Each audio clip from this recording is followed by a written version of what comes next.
सत्संग योग से जो पाठ हुआ है वही विषय बना है सत्संग और गुरु। वेद भगवान कहते हैं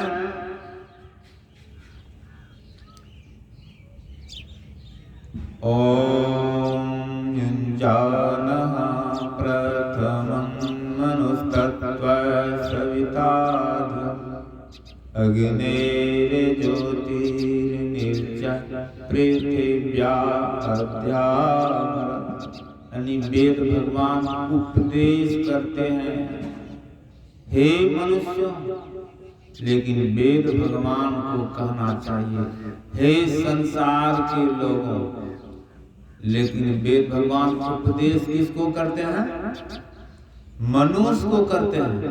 तो समझ तो मन में आता होगा मनुष्य और लोग में अंतर क्या है? अंतर होगा तब तो वेद भगवान यहाँ मनुष्य को उपदेश करते हैं, नहीं तो संसार के लोगों को उपदेश करते हैं।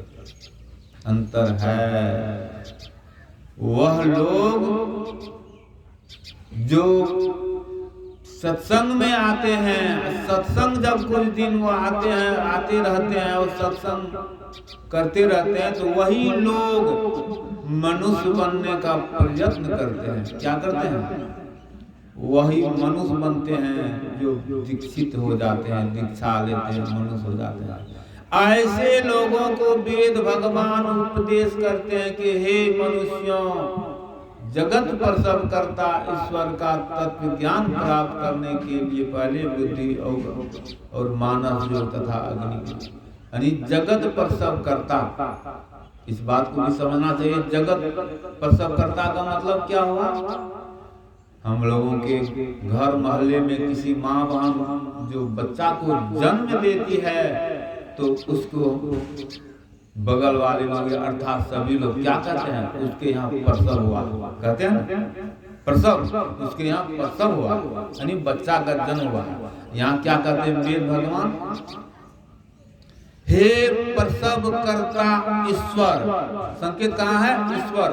जिन्होंने जन्म देने वाले को प्रसव करता कहते हैं, जिन्होंने इस संसार को भी सृजन किया है, जन्म दिया है, और इस संसार में हम मानवों को भी जन्म दिया है। कहते हैं हे जगत प्रसव करता ईश्वर। अगर हम लोगों को अगर असली ज्ञान को पाना है तो सत्संग प्राप्त करना होगा, यानी बुद्धि योग।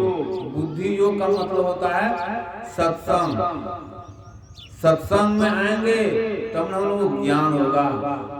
बच्चा को अगर स्कूल नहीं भेजा जाएगा तो क्या बच्चा विद्वान हो जाएगा? मास्टर बन जाएगा, डीएम कलेक्टर इत्यादि बन जाएगा? कभी नहीं बन पाएगा। इसलिए उसको स्कूल जरूरी है। तो और हम लोगों को साधन भजन करने वालों के लिए, मुक्ति चाहने वालों के लिए सत्संग जरूरी है। इसी बात को गोस्वामी श्री तुलसीदास जी ने कहने की कृपा किया, बिनु सत्संग विवेक न होई, राम कृपा बिनु सुलभ न सोई। कहते हैं बिना सत्संग के सार असार का ज्ञान नहीं होगा। और सत्संग भी सबको आसानी से नहीं मिलती। जिसके ऊपर परम पिता परमेश्वर श्री राम का कृपा होता है वही सत्संग में आकर बैठ जाते हैं, वही सत्संग में आकर बैठते हैं। जिसके ऊपर राम का कृपा नहीं है, जो सत्संग में नहीं आए हैं, समझिए इसके ऊपर राम का थोड़ा सा भी कृपा नहीं है। इसलिए सत्संग में नहीं आए हैं। रामायण की बात, इसलिए हम लोग को सत्संग बहुत जरूरी है।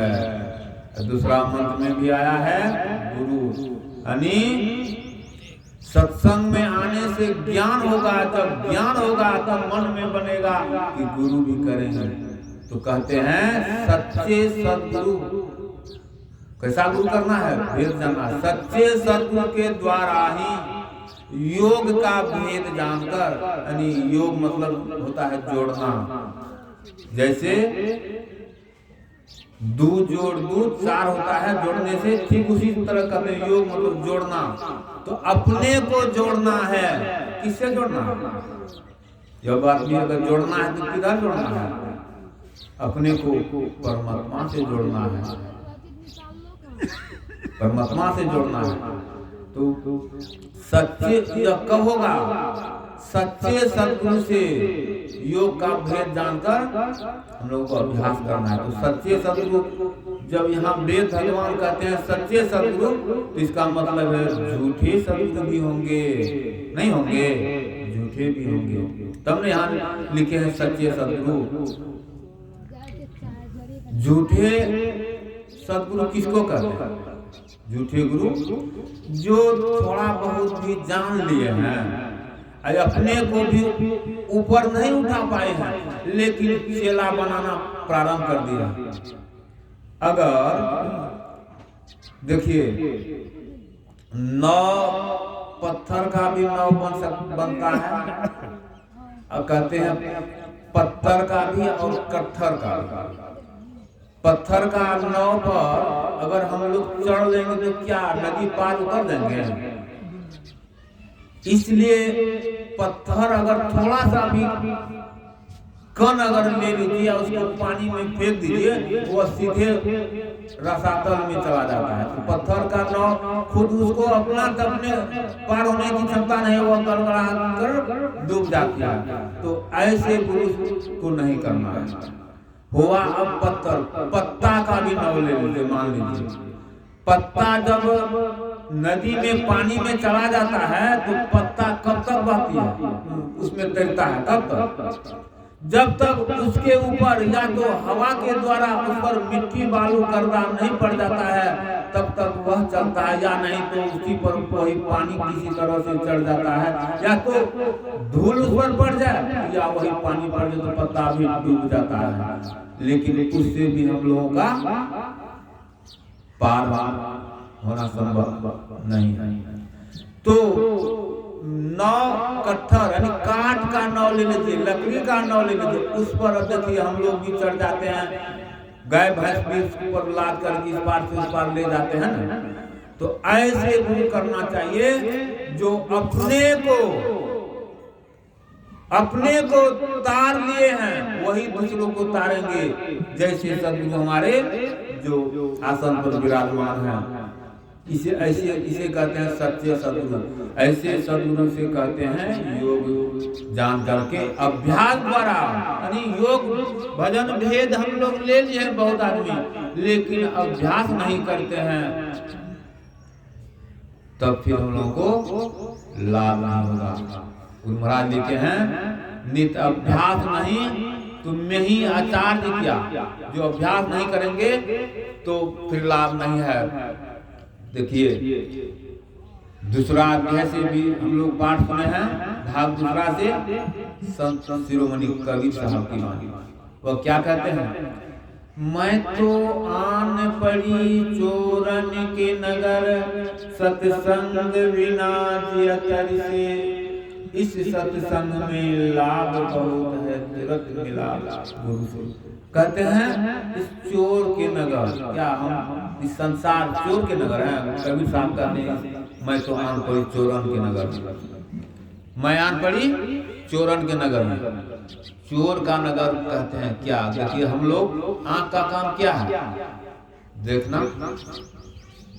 कान का काम सुनना। आंख से अगर रूप देखते हैं तो रूप पर हम लोग मोहित हो जाते हैं, कान से सुरीला शब्द सुनते हैं तो उस शब्द में हम लोग मोहित हो जाते हैं, जीभ से अगर भोजन करते हैं बढ़िया बढ़िया तो रस में चले जाते हैं। वही कहते हैं चोर, यही सब संसार में चोर है। इस चोर के नगर में आए हैं तो बहुत सतर्क से रहना होगा।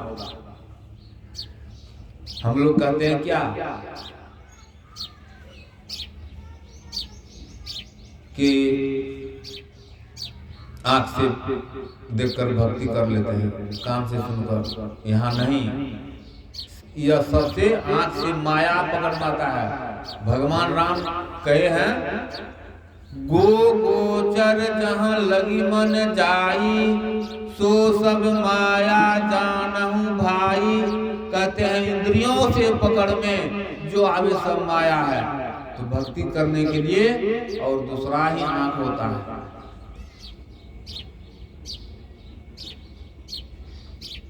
कवि साहब कहते हैं, मैं तो आन पड़ी चोरन के नगर सत्संग बिना जिया तरसे। हम लोगों को कभी सत्संग के लिए कभी तरसे हैं कि सत्संग हो रहा है, जाना चाहिए, व्याकुल हुए हैं।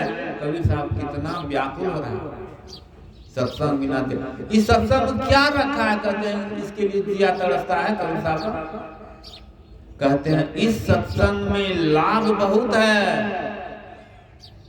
तुरंत मिलावे गुरु से, मूर्ख जन को सार न जाने सत्संग में अमृत बरसे। कहते हैं इस सत्संग में बहुत लाभ है। लाभ क्या है?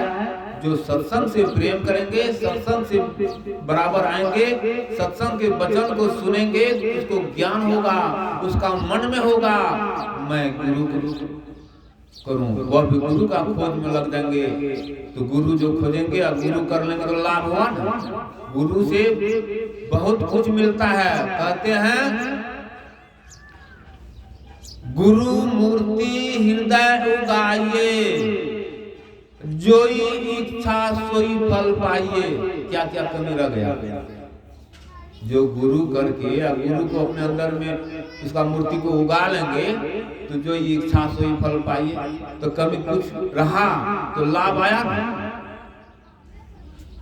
लाभ आया। इसलिए हम लोगों को सत्संग से हर वक्त संग करना चाहिए।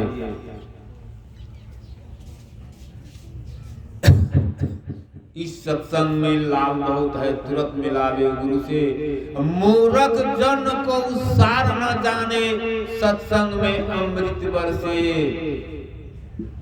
मूर्ख जन कहते हैं मूर्ख लोग को इस बात को नहीं जानते हैं, सार न जाने नहीं, असली बात को नहीं जानते हैं। सत्संग में अमृत बरसे, सत्संग में अमृत का वर्षा होता है। लेकिन हम लोग तो कहाँ देखते हैं अमृत का वर्षा जो होता है, नहीं देखते हैं। सत्संग में अमृत बरसे। कहते हैं शब्द सा हीरा पटक हाथ से, मुट्ठी भरी कंकड़ से, कहे कबीर सुनो भाई साधु, सूरत करो इस घर से, सूरत करो वही घर से। सत्संग में जो वाणी की धारा होती है यही तो अमृत है। इसको जो पान करेंगे वह अमर हो जाएंगे। जब राजा परीक्षित को श्राप मिला था कि 7वां दिन यही सर्प तुम्हें तक्षक दंश करेंगे, तो 7 दिन का समय में ही वह, इतना कम समय में ही अपने आप को वह उद्धार कर लिए। कैसे? इसी सत्संग के माध्यम से, सत्संग के वचन को सुन करके। मैं शॉर्ट में ही जाता हूँ, विशेष नहीं जाता हूँ क्योंकि समय भी कम मिला है, आगे बाबा भी बोलेंगे। तो इस सत्संग में अमृत का वर्षा होता है। तीसरा भाग से आया है श्रीमद्भागवत शंकराचार्य जी महाराज ने, जो 6 वर्ष के अवस्था में संन्यास धारण कर लिए थे। उनका वचन है सत्संगत्वे निसंगत्वम्, निसंगत्वे निर्मोहतत्वम्, निर्मोहतत्वे निश्चलीतत्वम्, निश्चलीतत्वे जीवन मुक्तिः।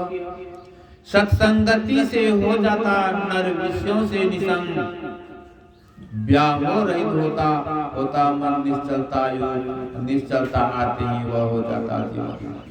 अगर सत्संग जो करेंगे बराबर, वह जो विषय वासना में उसका मन जाता है उससे वह अलग हो जाएगा, अलग हो जाएगा विषय से।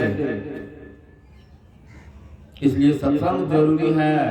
दूसरा मंत्र शंकराचार्य जी महाराज का दूसरा मंत्र में आया है कुरुते गंगा सागर गमनम वर्त परिपालनम आत्मा दानम। यानी कहते हैं कोई तो करता गंगा सागर को प्रस्थान। देखिए एक बार गंगा सागर में कुंभ लगा था, सभी आदमी गए थे।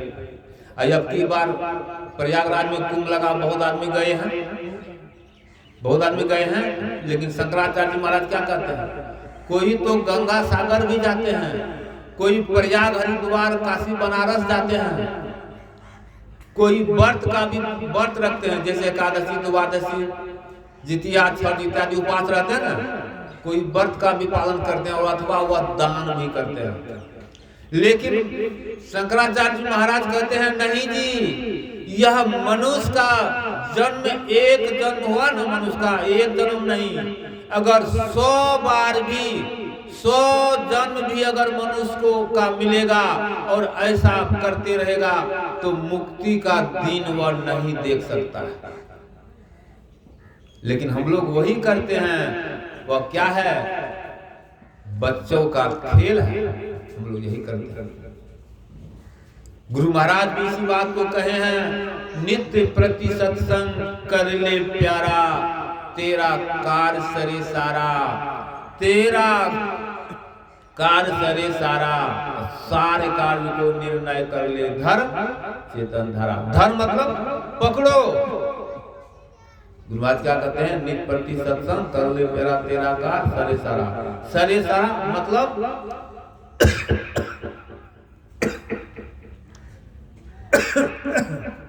जो हम लोग नित्य प्रति सत्संग करेंगे तो दोनों काम होगा, सार और असार। अर्थात नकली और असली। जिस तरह हम लोग धान को कुटा करके चावल बनाकर माँ बहन को दे देते हैं, माँ बहन क्या करती है, उस चावल को डगड़ा लेकर फटकना प्रारंभ कर देते हैं। नहीं, उस डगड़ा से जब फटकते हैं तो नीचे कुछ क्या गिरता है, भूसा गुंडा, और चावल डगड़ा में रह जाता है। तो डगड़ा में जो रह जाता है वह असली है, सार वही है, और नकली जो असार है वह भूसा गुंडा नीचे चला जाता है। गुरु महाराज कहते हैं जो नित्य प्रति सत्संग करेंगे उसका सार काम भी होगा, असार काम भी होगा, यानी असली काम भी होगा और नकली काम होगा। तो असली काम सत्संग जो करते हैं यह असली काम हो गया, नकली काम जो इस शरीर के जीवन पुरातन के लिए जो हम लोग धंधा करते हैं वह भी होगा, यह भी दोनों होगा। इससे क्या होगा, ये लोग और परलोक दोनों हम लोग का सुखी होगा। इसलिए हम लोग सत्संग को आदर से सुनना चाहिए, समझना चाहिए, सत्संग में जाना चाहिए। मैं